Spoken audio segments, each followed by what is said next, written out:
So today we're going to be talking about cartridge selection. I'm going to just show you the way that I look at it and how I decide essentially what caliber that I want to go with.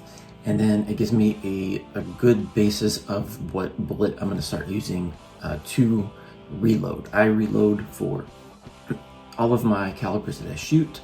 So I'm going to just show you generally how I go about it in the beginning. So from the beginning, I kind of have a basis of what is it that I'm looking for? What is it I'm looking to do?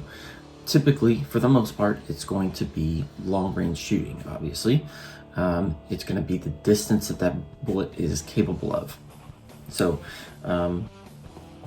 let's say I've got two calibers. One's maximum effective range is 800 yards and I have another one's maximum effective range at 1200 yards. Probably going to go with the one that's 1200 yards.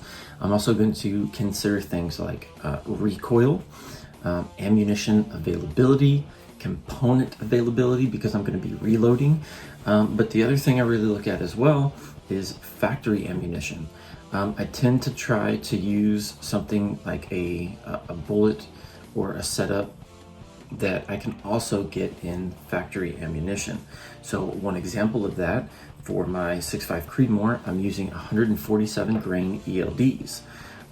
They make that in factory ammunition. The reason why I reload that exact same instead of buying it is I can reload it less expensive, but I can also reload a bullet, case, dimensions, everything, and get better performance because I get a little bit higher velocity when I reload. I can use better components and I can build this cartridge specifically tuned to my rifle just the way that I need it to and get better performance at a lower cost. So we'll get into reloading in the future, but for right now I want to just show you how I go about looking at what caliber I want to go with and kind of what bullet. So what I'm going to recommend for you is to think about what you're wanting to go with.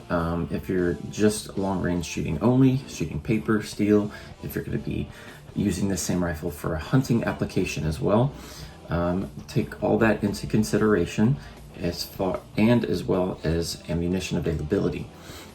So let's jump right into it. I can't go over every single bullet. That would take way too long. So I picked 3 of what I would consider is the most common bullets and the most common rifles out there, something that you may already have. That's going to be 223, 308, and 6.5 Creedmoor. Now there's a ton of other options to consider, things like 300 Win Mag, 6.5 PRC, 300 PRC, 30-06. There's a ton of different options. Again, I can't go over everything, but I'm just going to give you the basis of how I decide what I'm wanting to go with. So if you have a phone or a computer, definitely I want you to download a ballistic calculator. Strelok is a really good one. They have one that's free, and then there's JBM ballistics. I forget what it's called. There's a bunch of free ones online. Even Hornady has an application that's a really good one. That's a $4. So download one of those and start looking at different calibers. And what I do is basically I'm setting a basis. So I'm using the ammunition or the information right off the ammunition of the box from the factory. Now, when we go to do our load development and using our ballistic calculators, that's not the way you want to go. That data is not 100% correct. This is just to get a baseline of what I can expect out of that cartridge and out of that caliber. So the other thing is environmentals, standard designated standards. So I'm using 0 elevation, which is sea level, and I'm using 70 degrees on as far as temperature goes, and then 50% humidity. Now, none of this matches the area that I'm in. Again, as far as performance out of a bullet, those are going to be the worst case scenario, right? So for example, let's say my maximum effective range for my 308 is 1,000 yards at sea level. Well, if I go somewhere and I go to 2,000 feet above sea level, I'm going to get better performance. The air is going to be a little bit thinner. I'm going to get a little bit better distance.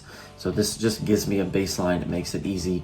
So this isn't necessarily real world data, but this is just what I do. So let's jump into it.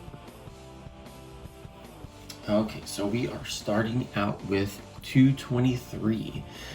So again, for my standards, temperature 70 degrees.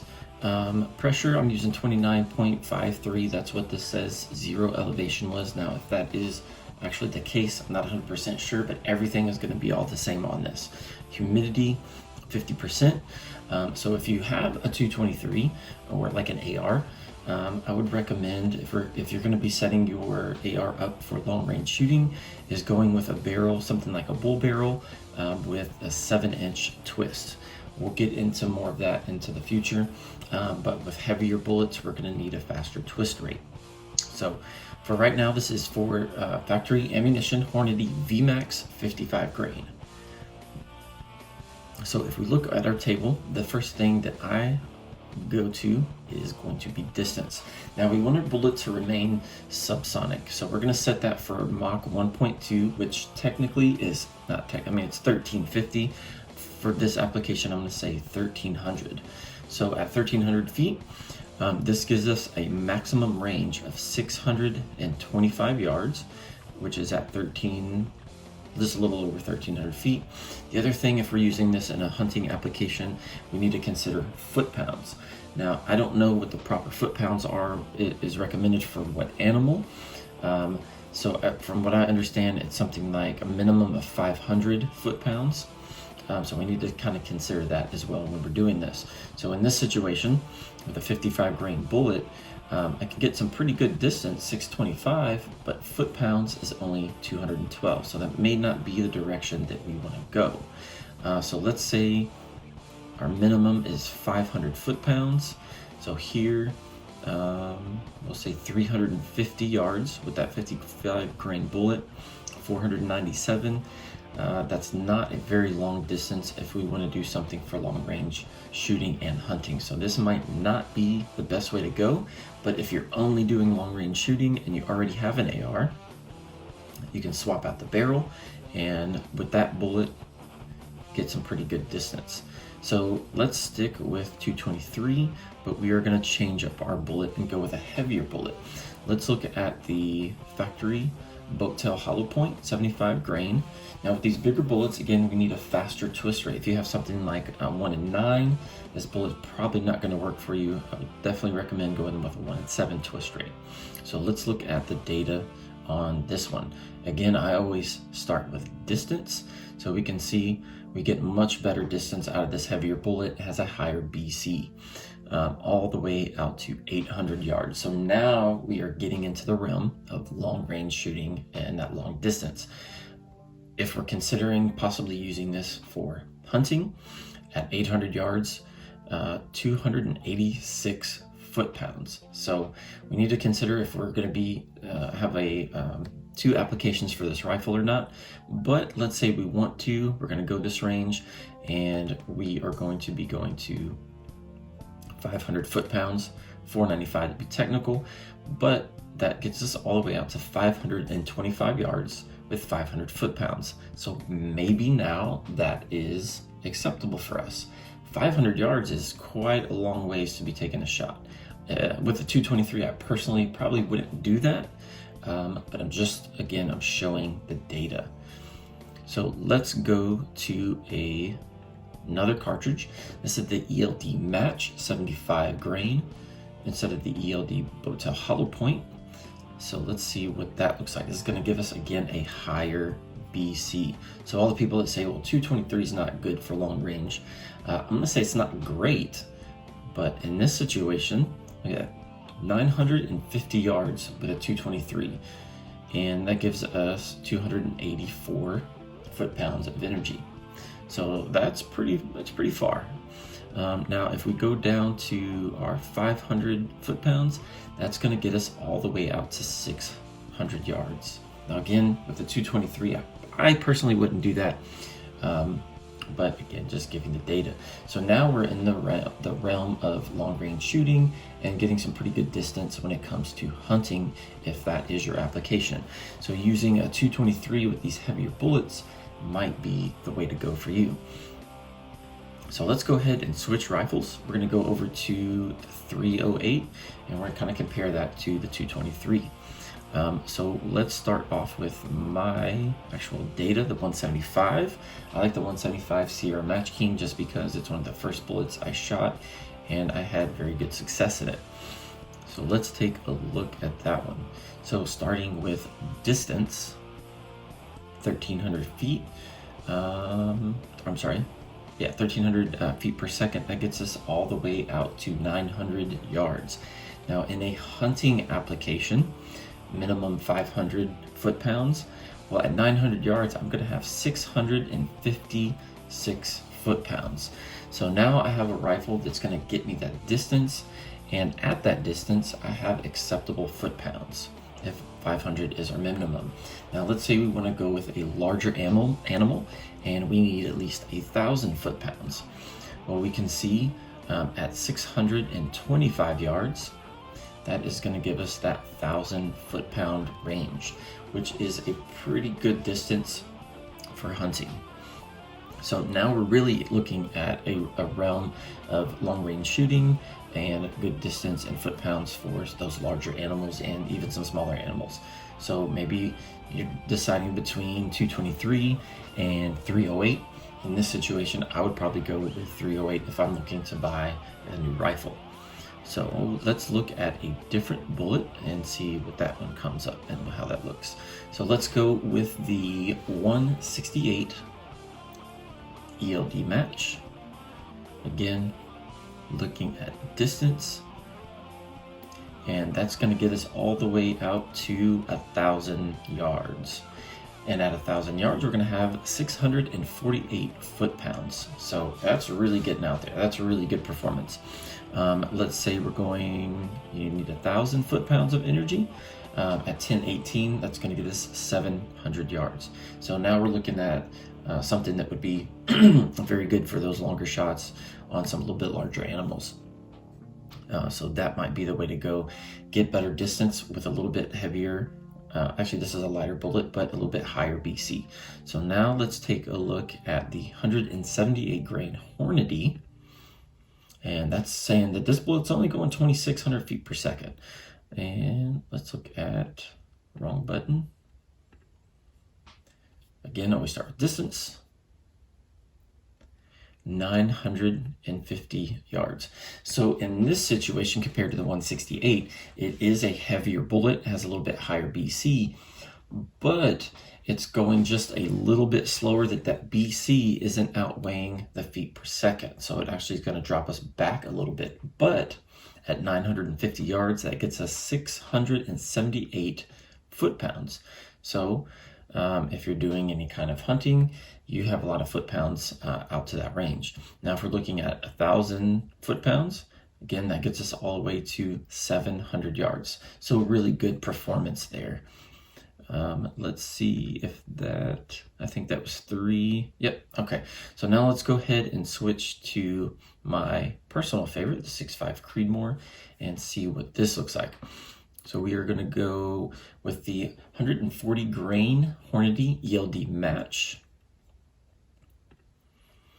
And these are going to be higher BC bullets, and look at what this gives us. 1,300 feet per second, that's going to bring us all the way out to 1,200 yards and 538 foot-pounds of energy.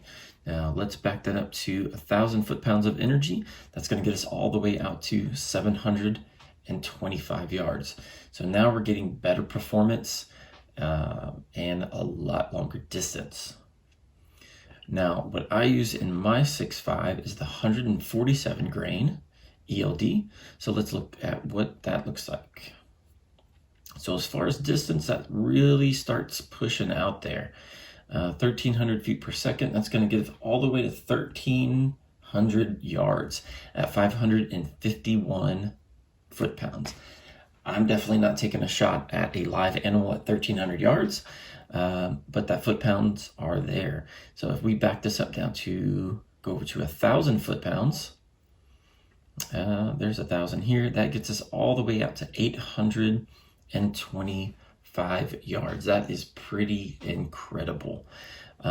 So out of these three, I would pretty much not consider the 223. I'm going to decide between 308 and 6.5 Creedmoor. The number one thing I shoot for, again, is distance. So in this situation, especially when we consider recoil, 6.5 has lower recoil, and that is going to be my deciding factor, is that I get better performance, better distance, all the way out to 1,300 yards with less recoil. That is going to be the option I go with.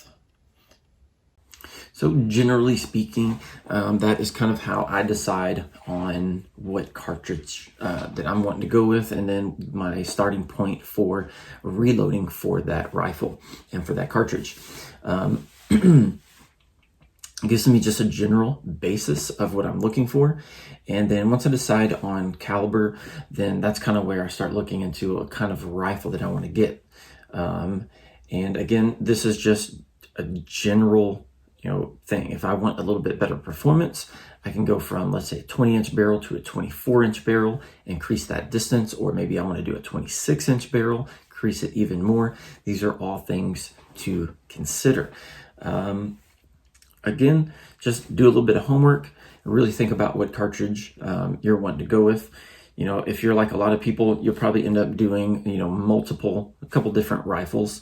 Maybe you want a 308 for one scenario, and then you're going to want like a 6.5 for another scenario, and you have a 223 for varmint. Perfect. So then you have multiple applications you can use these rifles in. If money is a consideration, as with most of us it is, you probably can only afford to do this one time, at least within a several year period. So then you really want to consider where you're spending your money, because remember, not only is it the gun, the ammunition, we got to think about scope, accessories, all kind of different things. So you really want to consider where your money is going and just buy one time. Buy once, cry once is the saying. So do the research, spend good money on good equipment, and buy it right the first time. So for now, that's where we're going to go with cartridge selection, and then we're going to talk about rifles and get into all kinds of other stuff. So that's it for today.